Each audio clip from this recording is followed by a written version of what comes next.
Good evening. I'm Emily Maitlis in Washington, where Donald Trump has been chosen to be the next president of the United States of America after one of the most extraordinary election victories in the country's history. I'm Fiona Bruce in London, and we'll be assessing what a Trump presidency will look like for America and the rest of the world, and what his victory tells us about a new type of politics, rather like the Brexit vote here, which turns its back on the establishment and the elite.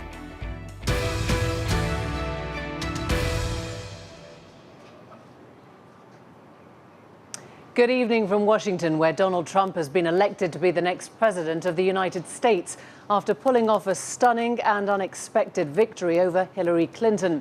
The Republican businessman and political novice defied the odds to beat his Democratic rival, winning key swing states. The Republican Party also gained control of both houses of Congress. Well, in his victory speech, Mr. Trump vowed to be a president for all Americans. Over the next half hour, we'll be looking at all the reaction to Mr. Trump's victory, and we'll be asking what his presidency could look like. First, though, here's Nick Bryant on Donald Trump's extraordinary journey to the White House.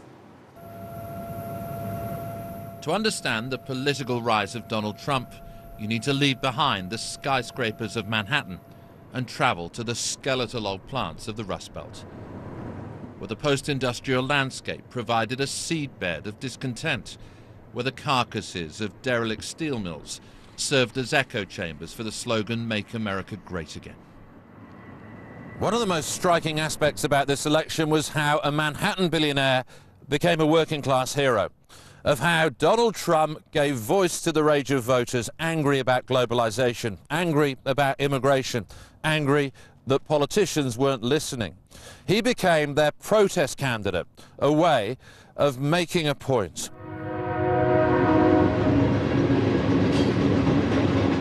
In the steel town of Braddock, Pennsylvania, these people weren't queuing up to vote, they were waiting for food handouts. And some had lined up for 4 hours.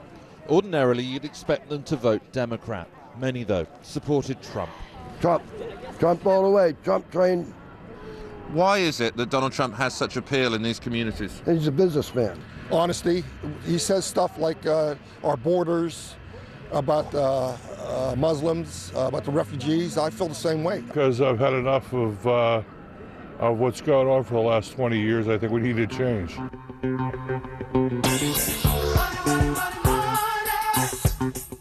Donald Trump parlayed his celebrity and entrepreneurial smarts into a successful reality TV show. You're fired. And thought he could pull off the same trick in the political arena. Television's television, whether it's the news or entertainment, it's all one. So they see Trump on television and he looks handsome, perfectly lit, perfectly made up, in the high back chair, acting decisively, making decisions the way you think a president should act. A natural showman, he turned out to be a staggeringly successful anti-politician, prepared to say in public what his supporters had complained about for years in private. They're bringing drugs, they're bringing crime, they're rapists. Gleefully, he broke normal political rules and defied political correctness. I'd like to punch him in the face, I'll tell you. His controversial statements explained his rise, and he even defied political gravity when many thought they'd bring about his fall. Grab him by the... I could do anything. When he first announced for the presidency, Donald Trump was widely seen as a joke. He's been impersonated and lampooned ever since. But to millions of Americans, the real Donald Trump is a figure not of fun, but of hope. Everybody loves me. It's like unbelievable I'm so popular. We didn't see him coming, and the future is hard to predict. All right. Look into my crystal ball and see America's future. But he promised a revolution, and what was once thought to be politically impossible has now become real. Only the most beautiful ones are welcome to the Oval Office anytime. Well, Donald Trump's victory will not just mean he gets the keys to that building behind me, but he'll also unlock the doors to appointments to the Supreme Court, and the Republicans are in control of Capitol Hill. The presidency will change America, but how much? Here with me is Lisa Osborne-Ross, who served under the Bill Clinton administrations, and Jennifer Lim, who's a lifelong Republican. Welcome to you both, and thanks for joining us. Jennifer, I wonder if it has sunk in yet that Donald Trump will be your next president. You know, this is not something that I think a lot of people had prepared for. You know, it was a very strange election process, so we should have been ready for anything, but I really thought down to the last minute that the Electoral College was going to save us, and it really went the opposite way. And, you know, I'm still trying to figure out what it means to be in a Donald Trump America. You say save us because you see yourself as a Republican who is not for Trump. That's correct, yes. I run Republican Women for Hillary, and, you know, as early back as the DNC, when we had Republicans for Hillary speaking, you know, it's been a huge movement of Republicans not being okay with the tone of our nominee, Donald Trump, this election. Lisa, Obama said earlier in his speech, we're all rooting for Trump's success. Does that include you? Do you think America will get behind its new president-elect? I'm an American first. Right. I'm an American first. That is what has made this palatable.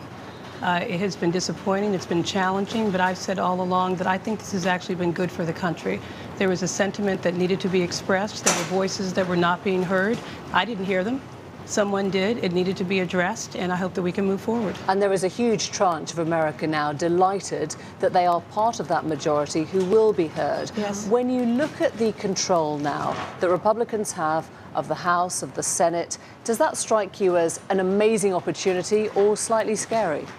You know, I consider myself a Republican. You know, I'm not sure for how much longer, given who runs our party now, but I find it very scary that we have a presidency that is unchecked pretty much because the Republicans did get the House and the Senate. And I think that's very scary, regardless of what party was in power.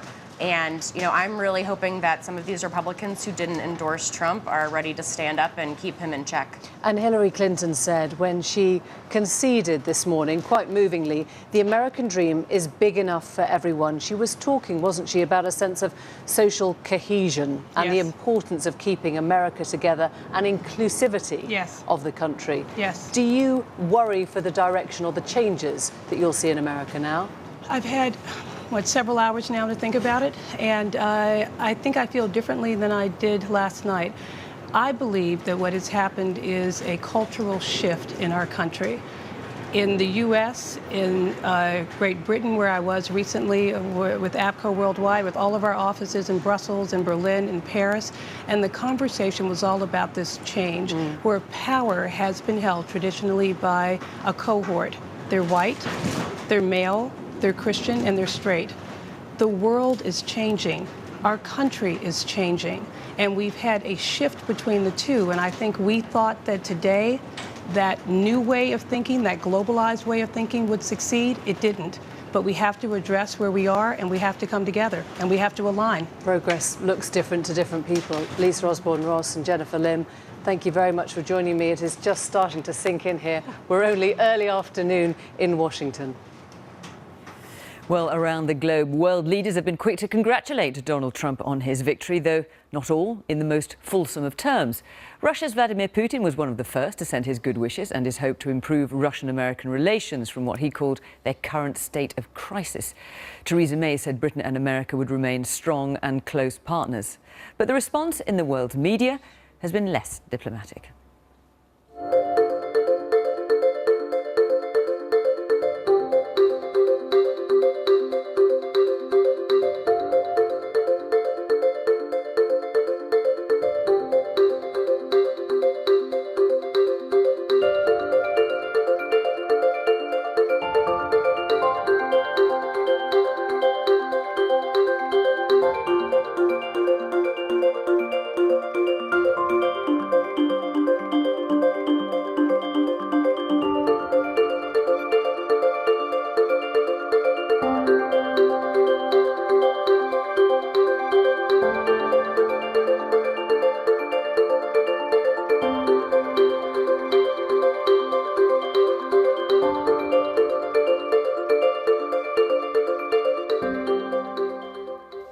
And of course, President Clinton, so many people thought it would be. To discuss the global impact of a Trump presidency, I'm joined now by Karen von Hippel, the Director General of the Royal United Services Institute, a leading foreign affairs think tank. Sir Christopher Mayer, is a former British ambassador to Washington.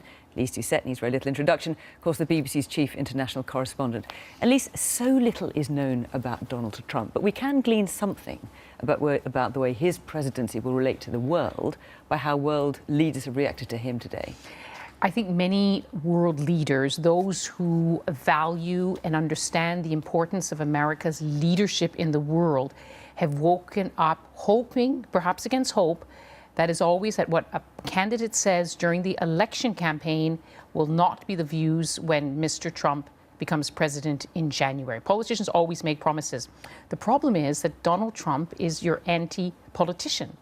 So in some ways, we have to judge him differently. It is his worldview, and we have seen a worldview in which he wants to rip up the Iran deal. He wants to undermine decades-old alliances, including with NATO. He wants to cut the trade deals. He wants to work with President Putin. He's a man he says he can work with in defeating Islamic State. And this is jarring for many world leaders who need America at the top table. And for them, it's a shock that the woman with the most experience in dealing with the world's crisis was defeated by the man with almost no experience in dealing with world crises. And of course, the current President Putin was one of the first to congratulate Donald Trump. He said that he wants to work with President Putin. Is the world a more secure or less secure place with Donald Trump in the White House? It's really hard to say at this stage. I mean, don't forget, most Americans don't actually care that much about foreign policy. They're voting on domestic issues.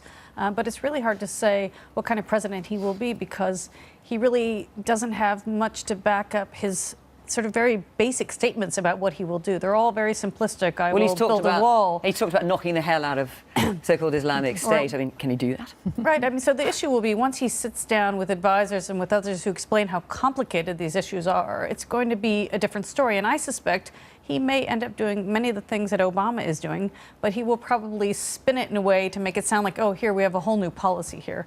Just as Obama actually carried on some of the policies of the Bush administration, even though during the campaign he said he wouldn't. And Christopher May, with all your years of experience dealing with the White House when you were ambassador, how much is it in the president's gift in terms of actions on foreign policy, how America relates to the world? How much is it down to his advisors, to the military, to the people around him? Well, a couple of things to say there.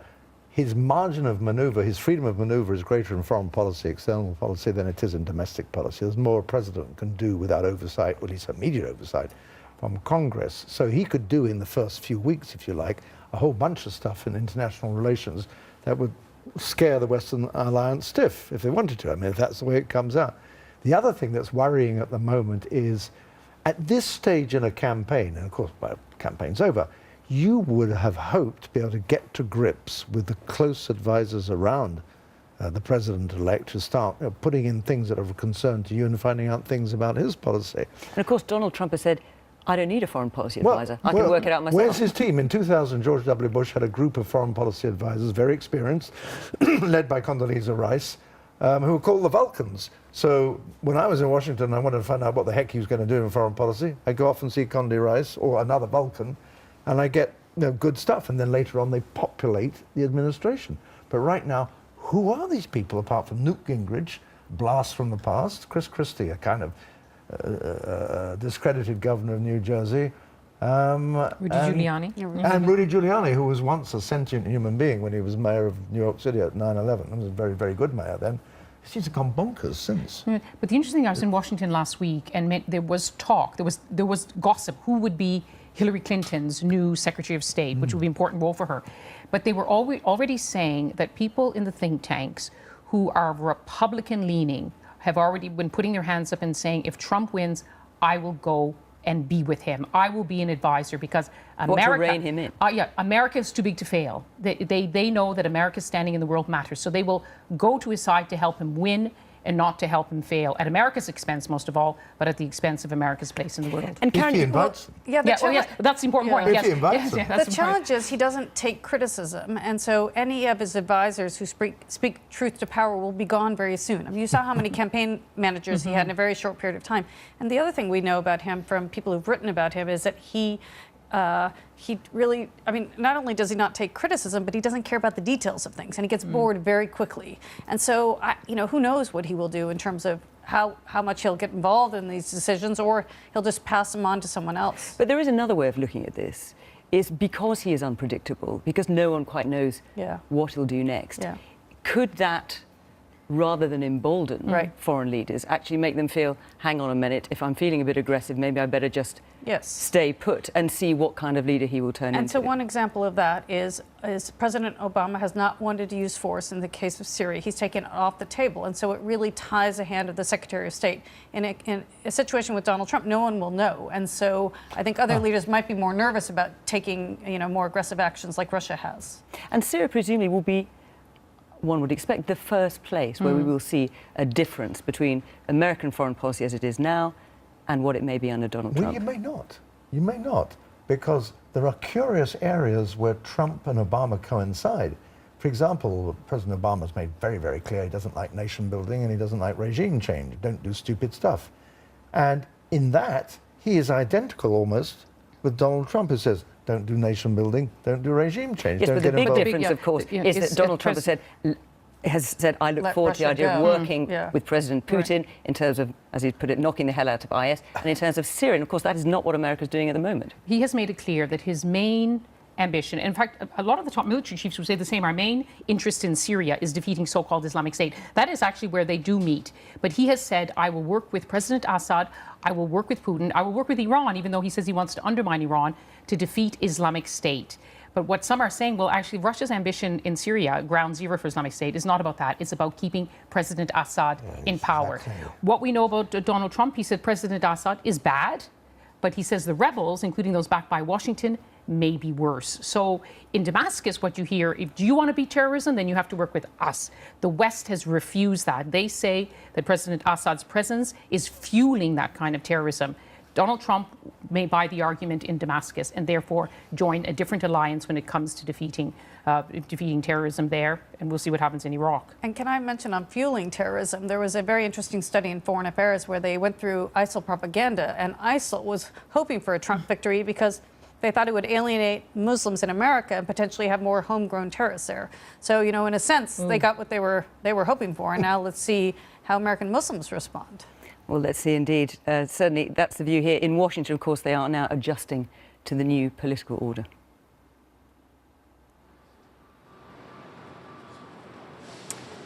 Well, if you'd looked at the early polls yesterday, you'd be forgiven for thinking Hillary Clinton was going to breeze through to the White House. But as Donald Trump started taking key swing states, soon became clear that polling was way off. So how did Donald Trump defy the data? The Republican pollster Frank Luntz is in New York for us, and you tweeted this morning that all exit polls should be banned, Frank. Are you still in the day job? Oh, it doesn't matter to me. I mean, going through it state after state, I'm just doing a comparison now. They got it wrong in more than half a dozen states, including some of the most important. The best example is Ohio, where Trump ended up winning by almost 10 points in the exit polling after two waves, had it dead even. I mean, it was a disaster. And one of the reasons, which nobody realized at the time, it should have been factored in, is that Trump voters, it's not that they're shy, it's not that they lie, it's that they simply don't want to cooperate. What we learned in our analysis over the last 24 hours is that Trump voters were so hostile to the political system and so angry with the participants in it that when they were approached to respond after their voting, they simply said no. And so in state after state, the Trump vote was underrepresented, which means the entire survey process, and we're talking about thousands and thousands of interviews across the country, none of it is valid. None of it is accurate, and it's one of the reasons why people who had access to it were actually at a disadvantage on election night. So what do we know then about the people who did vote for Trump? What are the demographics there? Trump did better among men and Clinton better among women. And by the way, to the surprise, and I want to emphasize this, Hillary Clinton, as of this moment, actually has about 100,000 more votes than Donald Trump did. So actually, by a tiny, tiny margin, more Americans voted for Clinton than voted for Trump. But Trump's votes were much more strategically cast in states that really matter. So we know that Trump is a male vote. It is an older vote. It is a less well-educated vote. It is a lower-income vote. And it is a whiter vote. Hillary Clinton was a female vote, a better-educated, higher-income vote. and a vote in higher socioeconomic.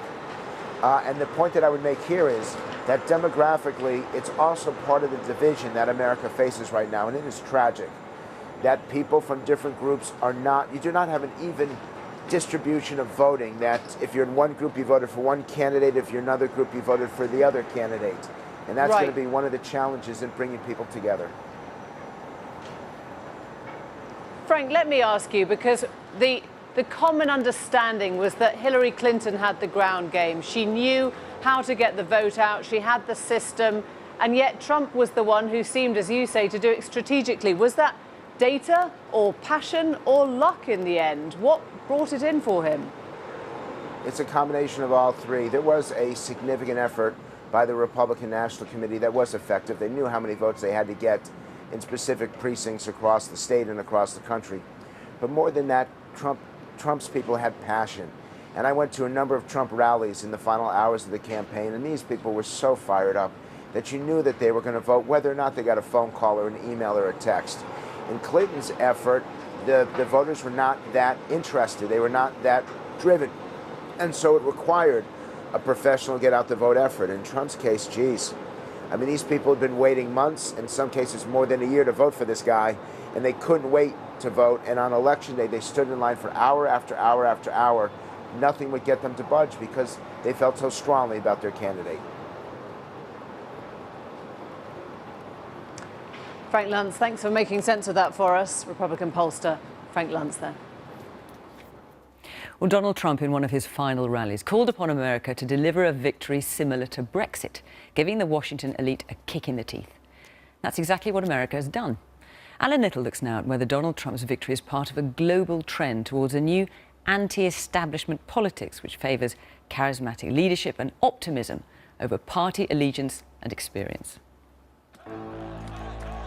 Do you remember this moment, how it felt to witness it? It happened 27 years ago today, the tearing down of the Berlin Wall, bringing new hope to the world. How did we get from that moment to this? Who's gonna pay for the wall?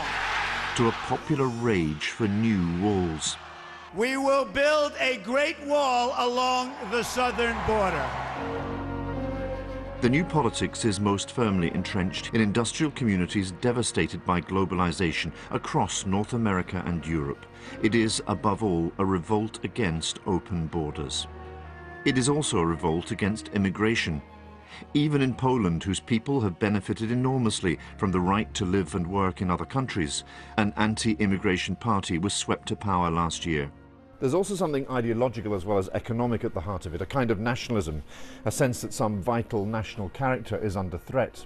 From Western Pennsylvania through Brexit Britain to the eastern edges of Europe, a fear has taken root among many that traditional certainties are disappearing, that they no longer recognise the country they live in.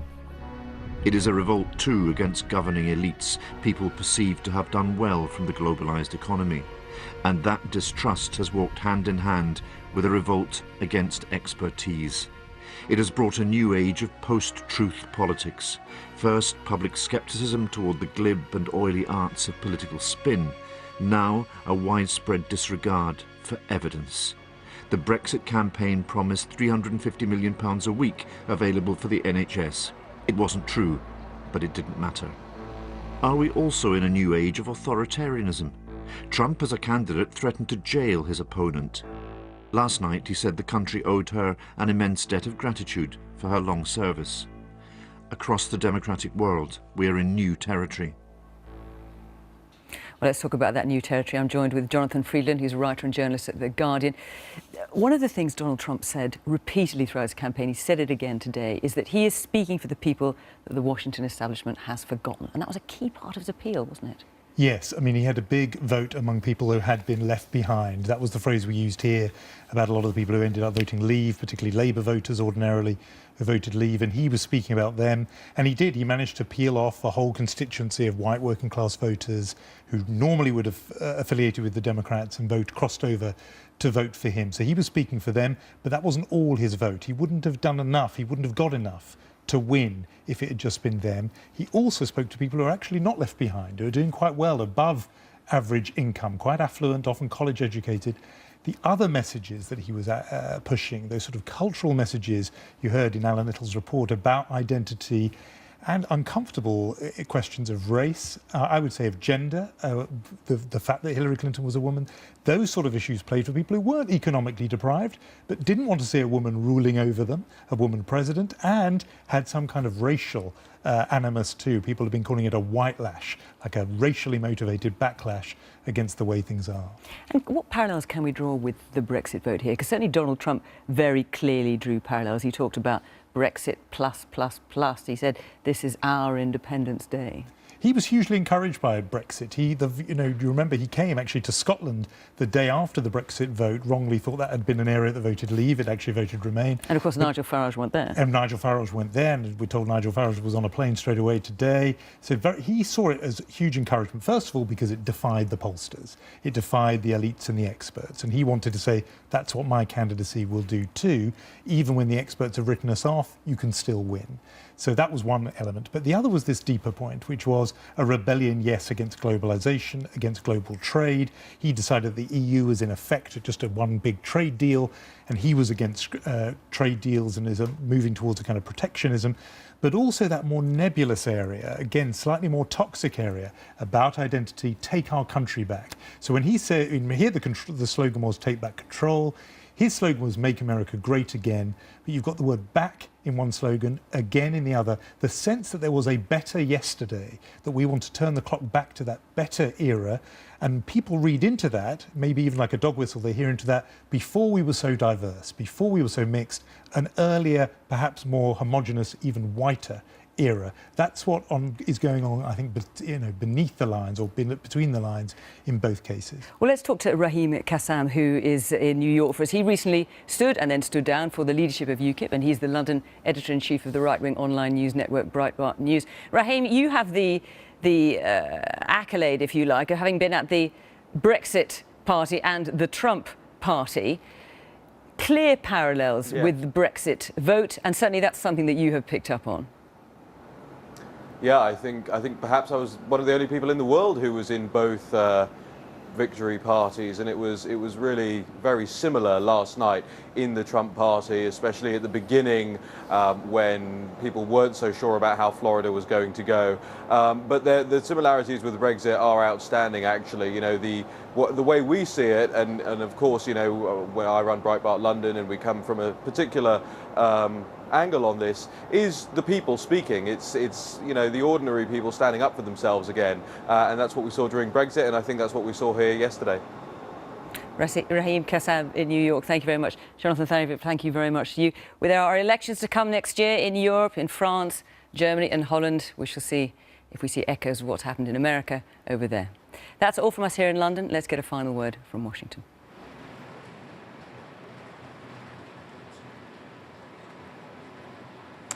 When in June last year he announced his bid for the presidency, Donald Trump said that America needed a truly great leader. His dream of becoming president seemed fanciful at the time. He was dismissed as an outsider, and yet one by one he picked off his opponents in the Republican Party, won the nomination, and now, in defeating Hillary Clinton, he's claimed the greatest prize of all. Tomorrow, Donald Trump will meet President Obama at the White House. Mr. Obama has promised a smooth transition, and on January the 20th of next year, here in Washington, D.C., Donald Trump will be inaugurated as the 45th President of the United States. Only history will tell whether he'll become the great leader he aspires to be. Good night.